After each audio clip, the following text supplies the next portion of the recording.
hadis ke 1272. Ya, Kitabul Jihad, buka juga Kitabul Jihad ya.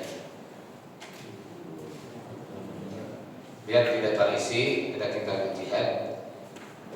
Kemudian lihat dari hadis yang dari Ali bin Abbas. Ya, Kitabul Jihad, tapi hadisnya yang ke 1, 2, 3, 4, 5, 6, 7. Hadis yang ke-7.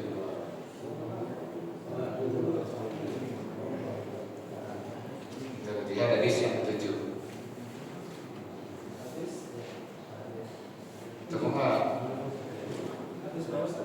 Hadis yang ke-7. 7 dari Kitabul Jihad. Karena nomornya beda-beda, tergantung pemberita. Iya. Yang biru 284. Yang biru 284. 284 itu. 284. Ya. Yang kuning beda lagi. Sama Mas Adi berapa? Ketemu. Hadis yang ke-7 dari Kitabul Jihad. Hitung aja dari atas di bawah. Yang ke-7 Ali bin Abbas.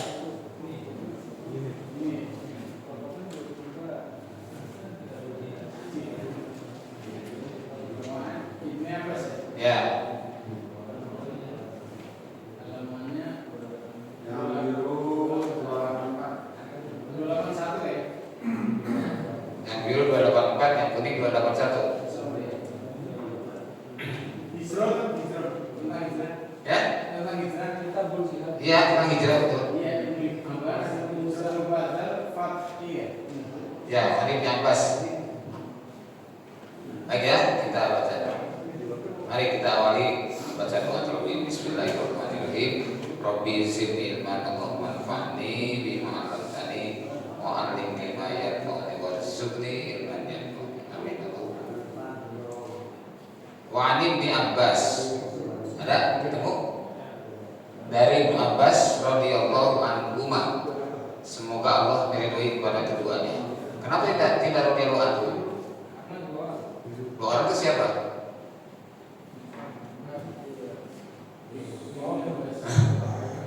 Dua orang itu siapa maksudnya? Ibnu Abbas dan bukan, dan bapaknya. Ibnu Abbas dan bapaknya. Bapaknya itu Abdullah bin Abbas kan? Abbas bin Abdul Muthalib. Kan masuk Islam. Jadi kalau dua-duanya masuk Islam, maka radhiyallahu anhu. Seperti Ani bin Umar radhiyallahu anhu. Karena putranya Umar kan Islam, Umarnya juga Islam. Tapi kalau An Umar bin Khattab radhiyallahu anhu, karena bapaknya Umar tidak masuk Islam. Bisa dipahami ya? Jadi kalau ketika baca riwayat Umar itu bukan berarti yang riwayat kedua, kan? Iya, karena dinnya juga Islam, gitu. Tapi kalau Umar bin Khattab kan bapaknya belum Islam, tidak Islam maksudnya, kan kafir bapaknya. Tapi kalau Umar bin Khattab bagi Abdullah putranya sama-sama Islam, maka radhiyallahu anhu. Bisa juga radhiyallahu itu kalau dua orang yang orang tuanya belum Islam, tapi dia meriwayatkan dua orang, itu namanya hadis aziz, ya. Jadi dalam hadis itu ada dua, ada hadis mutawatir, ada hadis ahad. Hadis mutawatir adalah hadis yang periwayatnya sangat banyak dari generasi ke generasi, itu mutawatir. Kalau hadis ahad itu terbagi tiga, ada hadis gharib, ada hadis aziz, ada hadis masyhur. Hadis gharib apabila meriwayatkan satu orang, hadis aziz apabila diriwayatkan oleh dua orang, hadis masyhur apabila diriwayatkan oleh tiga atau lebih, tapi tidak sampai mutawatir. Bisa dipahami? Ya, dikit-dikit belum belajar hadis ya. Kalau pelajar hadis itu ingat tahu hadis itu. Nah ini radhiyallahu anhu karena Abbas itu adalah bin Abdul Muthalib, itu paman Rasulullah SAW, masuk Islam. Jadi keluarga Rasulullah SAW, paman-paman Rasul yang masuk Islam itu adalah Abbas dan Hamzah. Ya, yang satu bapak satu ibu. Ya, bapaknya kan putranya Abdul Muthalib itu semuanya ada 10. Nah, yang Abdullah itu bapaknya Rasulullah. Nah, kemudian pamannya yang masuk Islam itu Abbas bin Abdul Muthalib dan Hamzah bin Abdul Muthalib. Pamannya yang tidak masuk Islam dan bahkan menjadi musuh adalah Abu Lahab bin Abdul Muthalib. Kalau Abu Jahal bukan. Abu Jahal itu paman dari pinggir. Tuh, ya. Jadi kalau Abu Lahab itu pamannya langsung. Ya, pamannya langsung seperti Abu Lahab sama dengan tadi Abbas sama dengan Hamzah. Itu paman-paman Rasulullah. Jadi ada yang Islam, ada yang kafir. Nah, di sini diriwayatkan Abdullah bin Abbas. Ibnu Abbas itu adalah pakar pertama tafsir. Ya. Jadi maka disebut ada Tanwirul Iqbas. Itu adalah tafsir Ibnu Abbas. Dan sering dijadikan patokan oleh para ahli tafsir. Karena itulah orang sahabat Rasulullah penafsir pertama. Kemudian di sini dalam kitab Jihad di hadis yang ke-7, ini saya murojaah, ya, murojaah mengulang yang sudah disampaikan. Karena kadang-kadang tidak diulang saja lupa, apalagi tidak diulang. Ya. Nah di sini, Ibnu Abbas dan Ibnu Abbas, semoga Allah berkahi kepada keduanya. Qala dia berkata, qala Rasulullah SAW bersabda, la hijrata ba'dal fathi. Tidak ada hijrah setelah Futuh Mekah. Futuh Mekah tahun berapa? Nah, lupa lagi. Belum hafal sudah lupa. Tahun 8 Hijriah. Ya, Futuh Mekah terjadi tahun 8 Hijriah. La hijrata ba'dal fathi, tidak ada hijrah setelah Futuh Mekah. Walakin tetapi jihad wa niyat. Itu ada jihad dan niat. Nah, kenapa disebutkan tidak ada hijrah saat itu? Karena memang kaum muslimin sudah dalam keadaan damai di Madinah. Itu, ya, maka tidak ada hijrah lagi dari Mekah ke Madinah. Setelah Rasulullah SAW dikarunia Allah sebagai punya kekuatan di Madinah, maka orang-orang pun berkumpul di Madinah. Ya. Nah, sementara orang-orang yang masih tertindas itu adalah ada bangsa Arab, Islam Arab atau Arab Badui.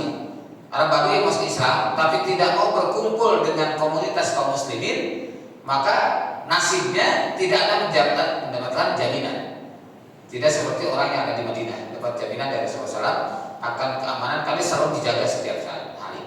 Ya, kalau Arab Badui karena dia tidak mau hijrah, dia tetap statusnya Muslim tapi tidak mau hijrah, maka tidak mendapat jaminan perlindungan seperti orang-orang yang ada di Madinah. Nah, di sini disebutkan walakin jihad dan niat, tetapi ada jihad dan niat. Jadi adanya jihad perang, ya, jihad qital itu adalah setelah Rasul hijrah ke Madinah.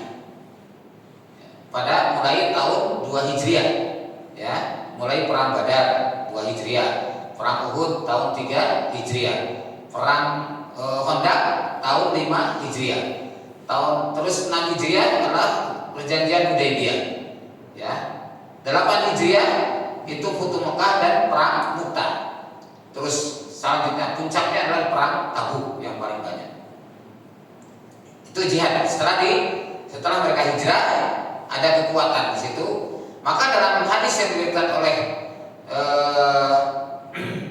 Imam Ahmad dan Tirmizi, ana amurukum bi khamsin Allahu amaroni bihinna.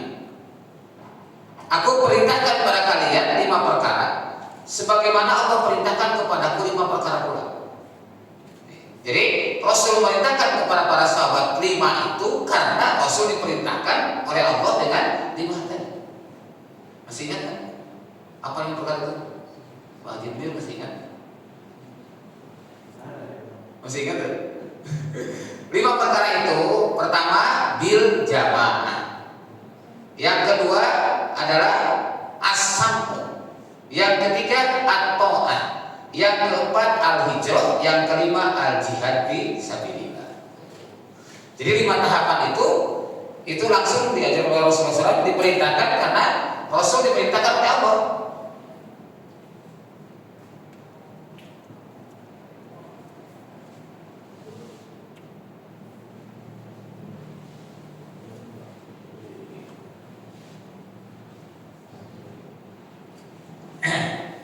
Tadi yang pertama adalah bil jamaah.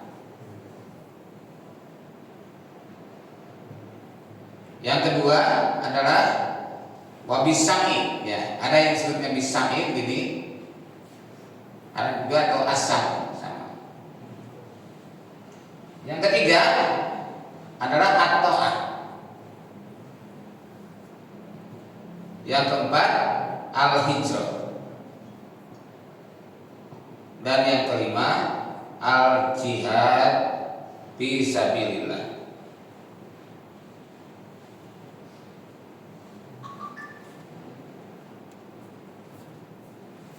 Fi sabilillah. Nah, jadi ini yang diperintahkan oleh Rasulullah SAW terkait dengan itu. Nah tadi la hijrah kepada apa itu sudah di sini. Berita keempat adanya hijrah. Adanya hijrah ini semua sudah dipenuhi. Mari kita buktikan. Bil jamaah, apa yang disebut dengan bil jamaah? Kalau suatu disebut jamaah berarti ada apa? Kalau kita sholat berjamaah ada imam, ada makmum, ya kan? Ada imam, ada makmum. Bisa nggak disebut berjamaah kalau tidak ada imam? Nggak bisa. Nah, kemudian asamu, mana asamu? Asamu di sini adalah maknanya pertama at-ta'allum. Apa ta'allum? Mencari ilmu.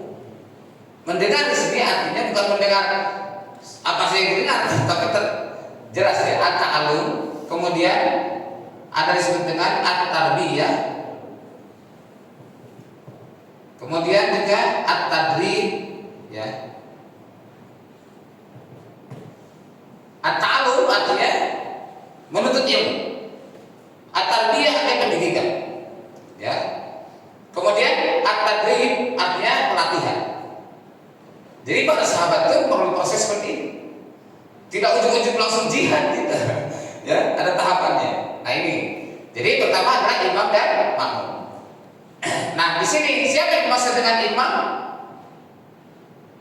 Siapa yang sebagai imamnya? Rasulullah, ya. Rasulullah. Siapa yang makmum? Para sahabat, ya. Wa ashabihi. Ashabi. Para sahabat. Maka kehidupan berjamaah itu menjadikan sebuah keniscayaan yang tidak mau mereka ditinggalkan. Setelah Rasul wafat, siapa yang jadi imam? Abu Bakar. Abu Bakar wafat, siapa yang jadi imam? Umar. Begitu saja. Gak ada yang sendiri-sendiri. Maka Nabi menyampaikan dalam hadis sebentar ini.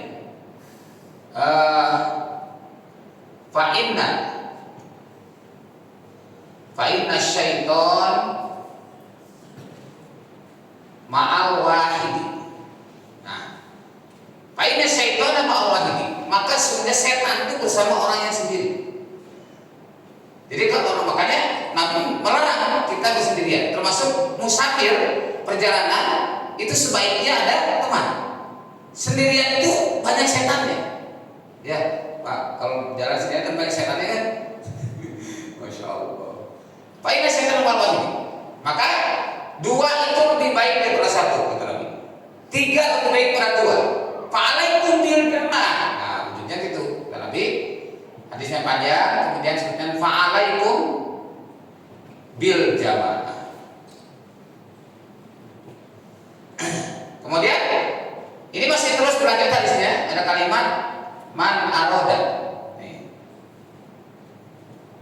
Man aroda buhatal jannah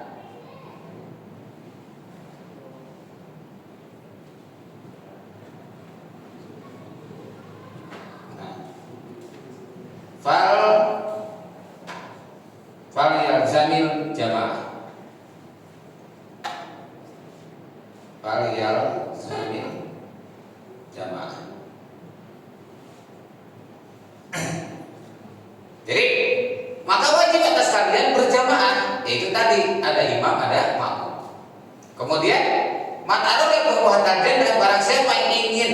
atau cinta senang tinggal di surga, maka tetapilah al-jamaah.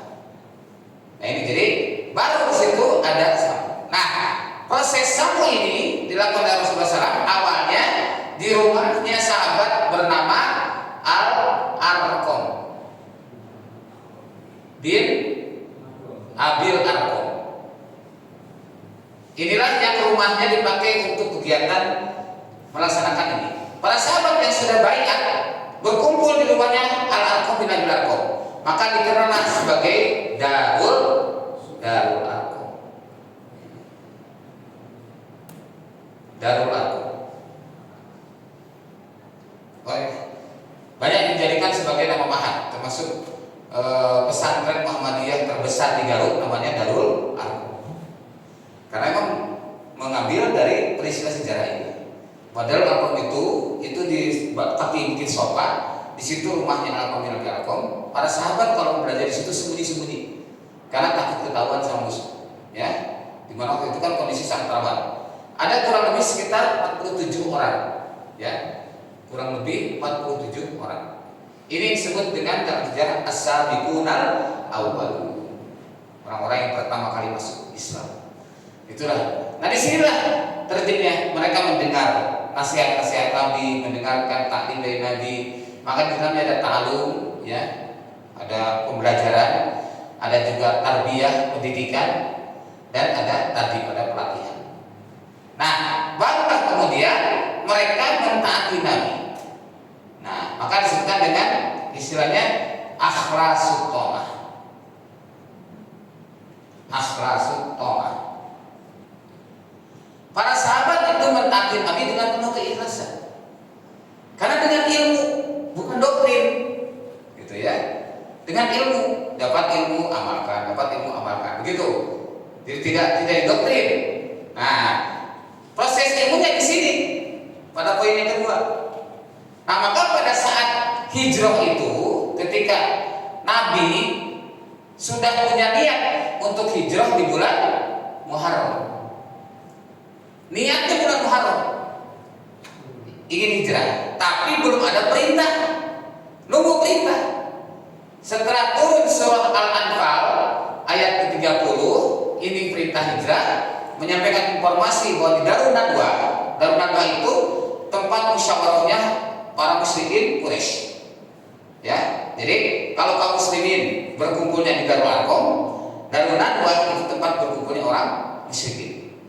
Nah, orang muslim di situ di Darun Nadwa musyawarah, ada 100 orang kurang lebih yang hadir. Dan di situ ada hadir juga mengaku dari Bani Najib, ya, mengakunya. Padahal dia iblis yang menyamar jadi manusia. Dibicarakanlah tentang bagaimana nih kita menghalangi dakwah Muhammad ini. Maka muncul usulan. Udah Muhammad usir sajalah dari Mekah. Dibantah sama iblis tadi. Kalau Muhammad diusir, nanti Muhammad akan mengumpulkan kekuatan di luar Mekah dan akan menyerang kita. Satu. Ada lagi usul, kalau gitu kita penjarakan. Kalau dipenjarakan, maka orang-orang Bani Hashim tidak akan terima. Karena Muhammad itu anak kesayangan, nggak akan terima mereka. Mereka akan protes. Nah akhirnya ada usulan, kalau gitu lebih baik kita bunuh. Nah itu yang paling tepat. Yang iblis dilawan. Iblis kita menyetujui. Akhirnya diputuskanlah 11 orang terkuat, ya, 11 orang terkuat dari 100 orang, ya. Ini dari 100 dipilih 11 orang. Siapa yang mimpin? Pamannya sendiri, yaitu Amr bin Hisham. Namanya Abu, asli namanya Amr bin Hisham, ya. Terus julukannya Abul Hakam. Tapi karena menolak Islam, digelari oleh Rasulullah SAW namanya Abu Jahal, bapak yang bodoh. Padahal kalau kita istilah sekarang jaksa agung lah, setingkat jaksa, ya, apalagi bapak hukum. Nah itulah. Nah baru saat ini bulan Muharram ini Rasulullah SAW sudah menghijrahkan sebagian para sahabat sampai kurang lebih sekitar 5 rombongan, ya, 5 rombongan yang ke Madinah, yang dipimpin oleh Bilal, yang dipimpin oleh Ja'far, dipimpin oleh Umar bin Khattab, yang dipimpin oleh Utsman. Yang paling banyak rombongan Umar bin Khattab dengan 20 orang. Yang lainnya ada yang 2 orang, ada yang 3 orang, ada yang 5 orang gitu. Paling banyak Umar bin Khattab karena Umar pemberani, ya. Nah, baru Rasulullah SAW itu tanggal 26 Safar tadi, hari Kamis 26 Safar, inilah hari di mana mereka bermusyawarah sampai keputusannya 11 orang ini akan melakukan pembunuhan kepada Muhammad. Dan ini dipilih orang-orang terkuat dari berbagai suku. Maka terjadilah 26 Safar begitu dapat berita selesai diputuskan di Najwa, malaikat Jibril langsung datang pada Rasulullah SAW menyampaikan hasil musyawarah Darun Najwa. Nah, ini sekali lagi Allah, ya. Banyak wa makaru wallahu khairul makirin. Mereka memasang tipu daya, tapi Allah mau membalas tipu daya. Maka Rasulullah pun segera ke Abu Bakar, ya, menemui dan merencanakan untuk hijrah pada malam itu. Jadi hijrahnya malam Jumat, malam 27 Safar. Sampainya di Madinah bulan Rabiul Awal. Oke, kita lanjutkan lagi. Nah, jadi dari situlah adanya hijrah. Syariat hijrah itu berarti tidak serta-merta. Nah, puncaknya adalah jihad. Setelah hijrah ke Madinah, kemudian Rasulullah SAW di situ melanjutkan beribadahnya di saat di Mekah, ditambah juga menuntut kekuatan lebih dahsyat di Madinah. Maka terjadilah perang Badar, ya, pada tahun 2 Hijriah. Sebelum perintah perang Badar itu sesudah perintah saum di bulan Ramadan. Jadi perintah saum dulu. Para sahabat itu sudah gak kuat ingin melakukan perlawanan, tapi ditahan oleh Allah. Perintah dulu saum. Setelah saum dijalani, baru perintahkan perang. Nah, maka perang Badar dimenangkan Allah pada bulan Ramadan. Perang Uhud bulan depannya, tahun depannya, bulan Syawal, kalah kaum muslimin. Padahal dalam keadaan kenyang. Bulan Ramadan dalam keadaan lapar malah menang. Ini semua jadi pertimbangan, ya. Nah, kemudian hadis berikutnya. Wa Nabi Musa Al-Asy'ari, dari Abu Musa Al-Asy'ari. Abu Musa Al-Asy'ari ini adalah sahabat Rasulullah SAW yang sudah sepuh, yang oleh Ali bin Abi Thalib dijadikan sebagai perwakilan untuk berdialog dengan Amr bin As. Dan ini adalah yang kemudian juga menjadi nenek moyang paham Asy'ariyah. Jadi Abu Musa Al-Asy'ari. Qala Rasulullah SAW, ia berkata, Rasulullah SAW bersabda, man qatala, siapa yang berperang, litakuna, untuk menjadikan kalimatullahi, kalimat Allah yang mulia menjadi tinggi, meninggikan kalimat Allah, ya. Siapa yang berperang dengan niat untuk meninggikan kalimat Allah, bukan untuk mencari dunia, bukan untuk mencari kekuasaan ataupun yang lain, tapi semata-mata untuk meninggikan kalimat Allah, bahwa fisabilillah, maka itulah di jalan Allah. Nah, hadis yang senada dengan ini dalam Riyadhus Shalihin tentang jihad juga, ya. Para ibu bisa lihat di dalam kitab Riyadhus Shalihin, nanti akan ketemu. Tapi yang lebih panjang dari hadis ini. Jadi sahabat datang ke Rasulullah, tanyakan, ya Rasulullah, ada orang yang berperang karena keberanian, ada orang yang berperang karena kesukuan. Nah, lalu mana yang dikatakan fisabilillah? Nabi juga menjawab dengan kalimat ini, man qatala litakuna kalimatullah ya ulya bahwa fisabilillah. Siapa yang berjuang semata karena Allah untuk meninggikan kalimat Allah, maka itulah yang dikatakan di jalan Allah. Kenapa seperti ini? Karena ada dalam hadis Sahih Muslim yang diceritakan tentang 3 golongan manusia yang pertama dimasukkan dalam neraka jahanam. Masih ingat mereka? Coba siapa ingat? 3 golongan manusia yang pertama masuk jahanam itu siapa? Pertama, orang yang berperang, yang kemudian dia merasa syahid, merasa perang di jalan Allah. Padahal Allah Maha tahu yang terlintas di hatinya. Allah Maha tahu yang terlintas di hatinya, bahwa dia tidak ikhlas Allah. Tapi semata-mata ini disebut berani, disebut pahlawan, disebut hebat, ya. Maka ia syahid. Ketika ditanya oleh Allah, bukankah aku telah perintahkan kepada engkau untuk berperang? Benar, ya Allah, aku pun berjuang karena Allah dan sampai aku syahid. Kata dusta. Para malaikat pun menimpali, kamu dusta. Kamu lakukan semua itu hanya untuk mendapatkan penilaian manusia, agar disebut sebagai pahlawan, disebut pemberani dan sebagainya, maka tidak ada lagi keriduan Allah. Oleh itulah Allah menyuruh para malaikat untuk menarik dia dalam keadaan terungkuk, digusur, dimasukkan ke dalam jahanam. Nah, ini menyekat dia. Ya. Kemudian yang kedua adalah orang yang dikarunia Allah harta. Ditanya, kalau terberikan harta benar, ya Allah, aku sedekahkan, aku nafkahkan harta itu di jalan yang kau itu. Banyak membantu orang, banyak memberikan ke sana kemari, tapi Allah tahu dusta. Engkau lakukan semua itu hanya agar disebut dermawan, agar disebut oleh orang murah hati, bukan untuk karena Allah. Allah tahu itu. Maka hati-hati menjaga niat itu. Imam Az-Zuhri itu menyatakan tidak ada yang paling berat yang dirasakan paling sulit oleh orang yang soleh selain menjaga hatinya. Masya Allah. Nah, yang ketiga, orang yang dia belajar agama tapi semata-mata bukan untuk karena Allah, untuk mencari popularitas, untuk mencari dunia, ya, untuk mencari penilaian orang lain dan sebagainya, ya, maka orang ini pun akan dimasukkan ke dalam neraka jahanam. Inilah tiga orang yang pertama dimasukkan neraka jahanam. Abu Hurairah ketika meriwayatkan hadis ini sampai 3 kali pingsan. Jadi ketika beliau sampai Hijrah Madinah, sahabat bertanya, ya Abu Hurairah, apa yang kau dengar langsung dari Rasulullah SAW? Ya, aku akan sampaikan pada kalian yang aku dengar langsung. Tiba-tiba pingsan. Tiba-tiba pingsan. Kemudian ditunggu sampai siuman. Sudah siuman, tanya lagi. Dia bilang deh, ya aku akan sampaikan pada kalian 3 orang yang pertama kali masuk neraka. Ya aku dengar langsung dari Rasulullah SAW. Tapi kemudian pingsan lagi. Nah, sampai 3 kali. Yang ketiganya dia berusaha menahan untuk tidak pingsan. Nah, setelah itu baru menyampaikan 3 hal itu. Ya, dalam kitab Sahih Muslim terkait dengan masalah niat. Nah itu. Baik, jadi mari kita luruskan ya, dalam segala aspek kehidupan kita bahwa ternyata niat itu punya peran yang sangat kuat, punya peran yang sangat penting. Ya, innamal a'malu binniyat. Amal itu tergantung pada niat. Nah, hadis ini menyangkut tentang niat. Karena banyak orang yang berjuang bukan karena Allah. Akan banyak di akhir zaman orang-orang yang berjuang hanya numpang beken.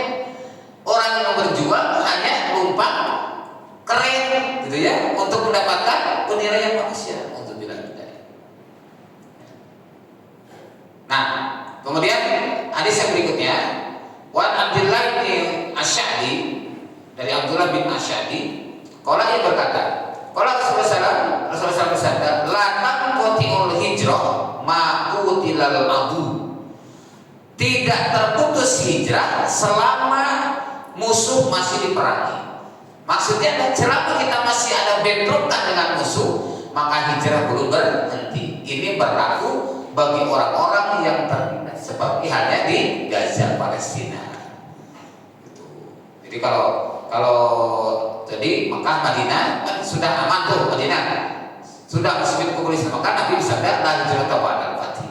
Tapi ketika posisi ini akan teralami kembali di kemudian hari, maka Nabi pun menyampaikan demikian, tidak terputus hijrah selama masih terjadi peperangan dengan musuh. Hari ini masih terjadi kan?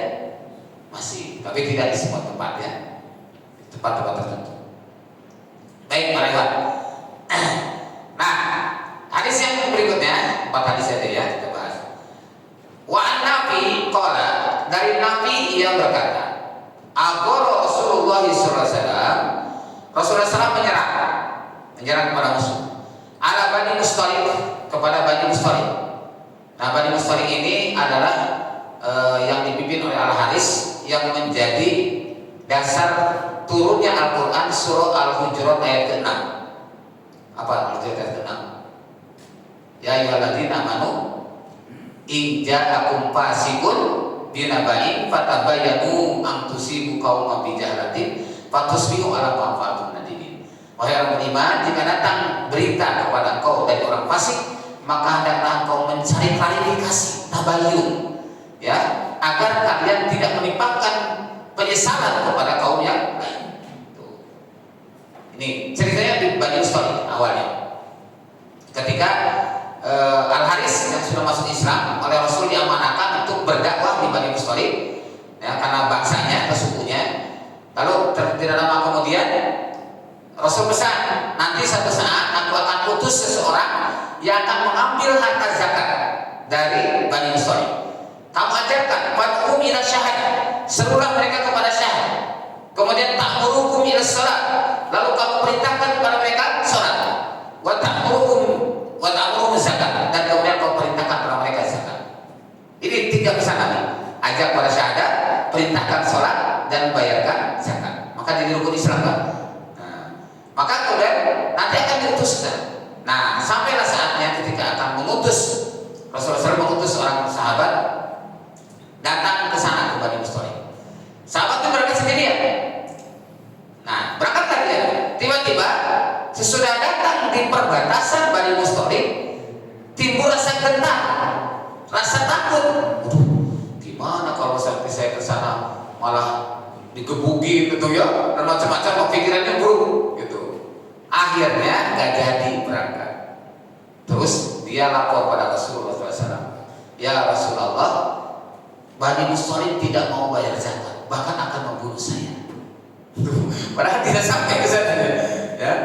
Nah, mendengar berita itu, Rasulullah SAW kemudian memanggil Khalid bin Walid. Wahai Khalid, siapkan pasukan, kepung Bani Mustalik. Ya, tapi engkau tanya dulu kepada Al-Haris, kepimpinannya, apakah benar mereka tidak mau bayar zakat. Ini. Kemudian akhirnya berangkatlah Khalid bin Walid. Nah, orang Bani Mustalik menanti-nanti kedatangan utusan itu, tak kunjung datang. Maka kata Al-Haris, kayaknya ada sesuatu nih yang masalah. Apakah Rasul marah atau tidak? Udah, sekarang kita bawa zakat masing-masing, kita antarkan langsung pada Rasulullah SAW. Ayo kita berangkat. Berangkatlah mereka dari Bani Mustalik, keluar dari Bani Mustalik. Khalid bin Walid dan pasukannya keluar dari Madinah. Bertemulah mereka di perjalanan. Bisa dipahami, Pak? Ketemu di perjalanan, langsung dikepung oleh Khalid. Ya. Kemudian kata Khalid, pesan Rasul kan harus tanya dulu. Tanya, Al-Haris, benarkah engkau dan kaummu tidak membayar zakat kepada utusan Rasulullah SAW? Apa kata Al-Haris? Demi Allah, saya tidak pernah berjumpa dengan utusan Rasulullah. Kami pun nanti kehadirannya tapi kunjung datang. Oh, nah ini berarti ada simpang siur di berita ya. Makanya, oh baik. Kalau begitu kita datang ke Rasulullah. Akhirnya datanglah Khalid dan Al-Haris langsung menghadap Rasulullah SAW, menyampaikan klarifikasi tadi bahwa tidak ada utusan itu datang. Rasul pun memanggil utusan tadi. Apa yang terjadi dengan? Akhirnya terus terang, maafkan ya Rasulullah, sebenarnya saya tuh belum sampai ke Bani Mustalik. Tapi karena rasa takut, akhirnya saya mengurungkan niat untuk masuk ke Bani Mustalik. Nah, maka itu turun ayat, wahai orang beriman, in ja'akum fasiqun binaba'in, apabila datang pada kalian berita dari orang fasik. Orang fasik itu siapa? Fasik itu bisa tidak dikenal secara pribadi, tidak dikenal secara fisik, itu fasik juga. Bisa juga orang fasik itu orang munafik. Nih, maka 3 hal ini menjadi patokan kita tidak boleh sembarangan menyampaikan berita. Disinilah ini dalil yang dipakai oleh para wartawan untuk melakukan klarifikasi, cek dan dicek. Nah itu para ikhwan. Nah di sini disebutkan ala Bani Mustalik, ketika Nabi menyerang Bani Mustalik, wahum mereka dalam keadaan lengah. Faqatala muqatilatahum, maka Nabi menyerang orang-orang yang membunuh, yang melakukan pembunuhan tengah-tengah mereka. Jadi yang musuh, yang jelas-jelas musuh, melakukan peperangan. Kemudian wasabadawiyahum, dan kemudian beliau menawan ya para keturunan mereka. Jadi anak-anak, misalkan ada para pemuda ditahan.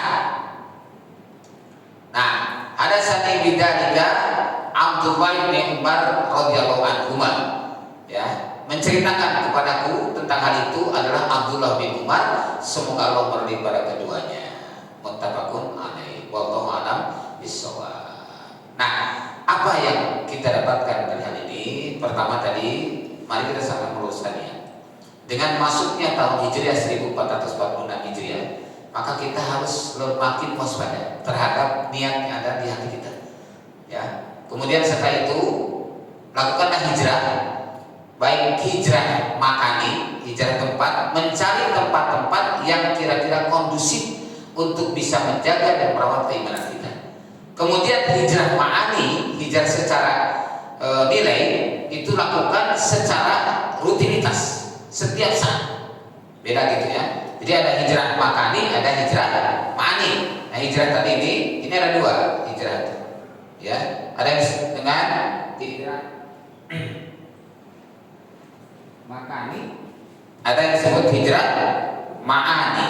Nih, hijrah makani ini yang disebut dengan hijrah ahyan atau insiden sewaktu-waktu. Seperti saya pindah dari Garut ke Tasik, dari Tasik ke Cilengsi, itu hijrah makani. Tapi kalau hijrah ma'ani, hijrah nilai, itu secara istimroriyah, berkesinambungan, harus terus melakukan perbaikan. Jangan pernah berhenti untuk melakukan perbaikan. Apa yang bisa amalkan hijrah.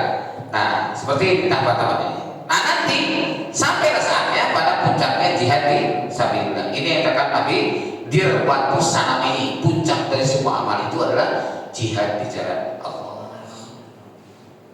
Maka tambahnya umur, tambahnya usia, berarti berkurangnya umur kita, betul nggak?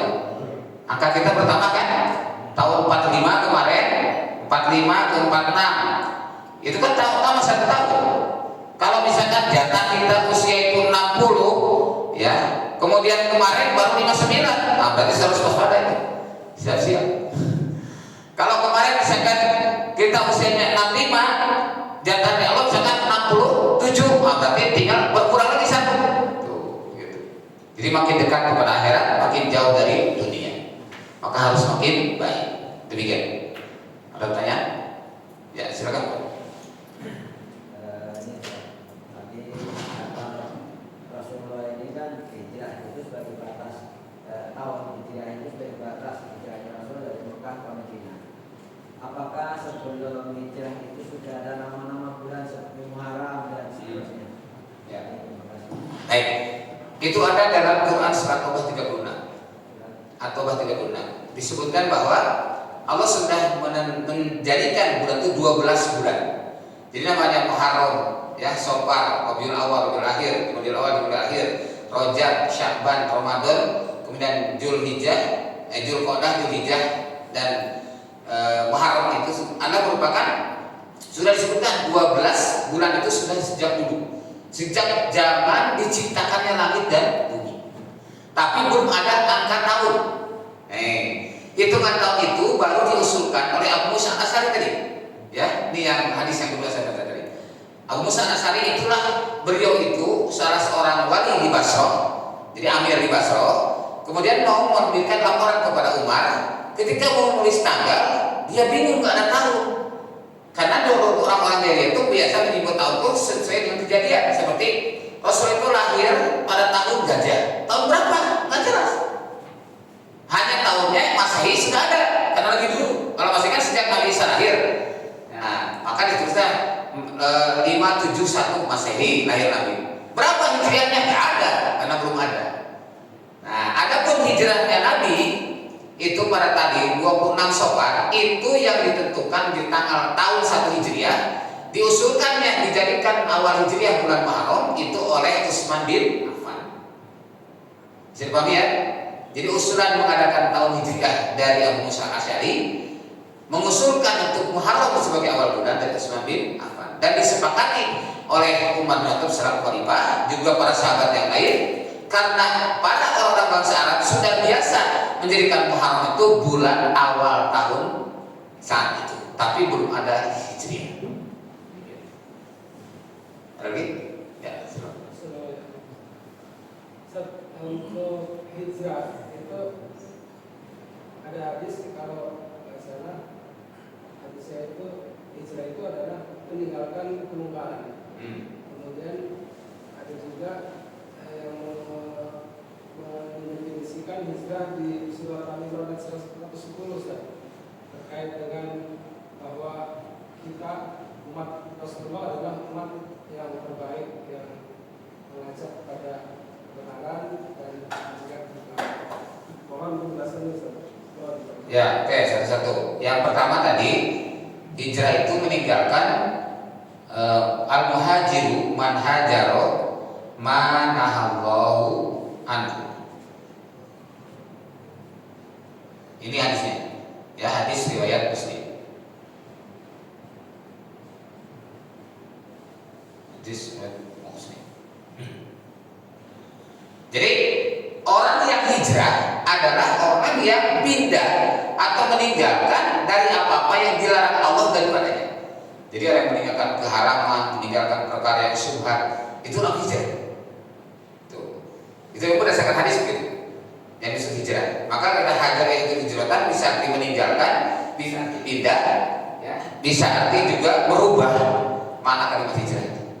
Misalkan saya tadinya sholat saya nggak bagus-bagus amat, pokoknya asalnya itu gugur kewajiban. Saya hijrah, mulai sekarang saya sholatnya mau berusaha sekhusyuk mungkin, setumanina mungkin. Nah, itu namanya hijrah. Terus yang kedua katanya,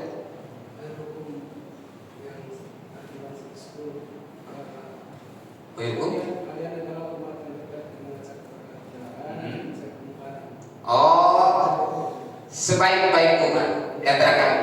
Itu surat Al-Imran 110. Ya.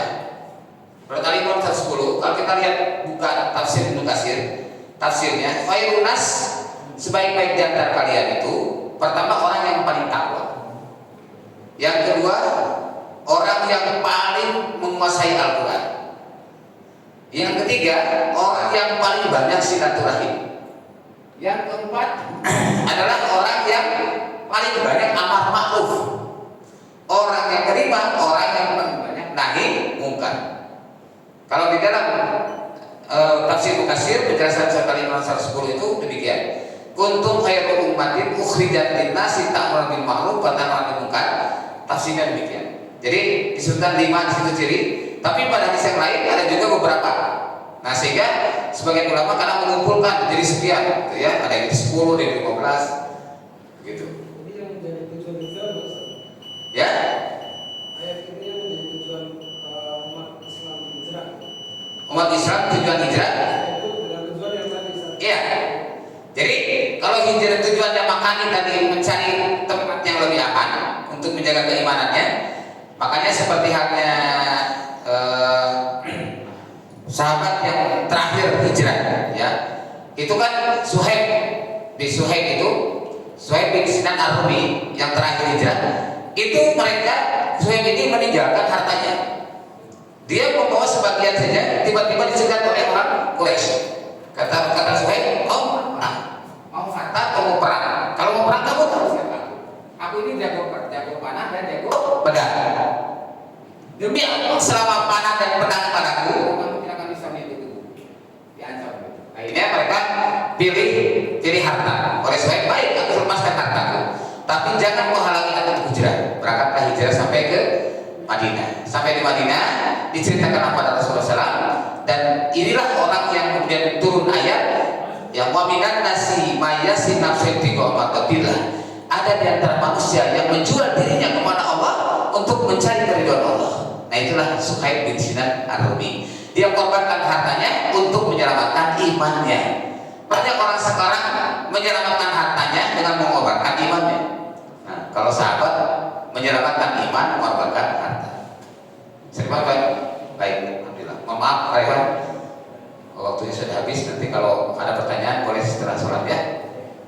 Demikian dari saya, walaupun bila bisa bilang subhanakallahumma wa bihamdik asyhadu an la ilaha illa anta astaghfiruka wa atubu ilaik. Walhamdulillahirabbil alamin. Assalamualaikum warahmatullahi wabarakatuh.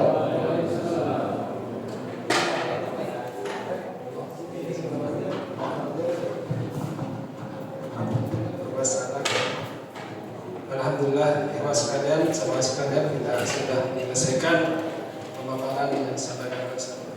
Kalau misalnya nanti ada pertanyaan, mungkin kita bisa lanjutkan pada bisa sekalian disampaikan bahwa insya Allah ada makan bakso kita bareng-bareng sekalian. Jadi kita punya kewajiban di samping pertanyaan kepada Ustaz juga punya kewajiban untuk menghabiskan bakso yang sudah disediakan oleh pengurus. Demikian. terima kasih. Assalamualaikum warahmatullahi wabarakatuh.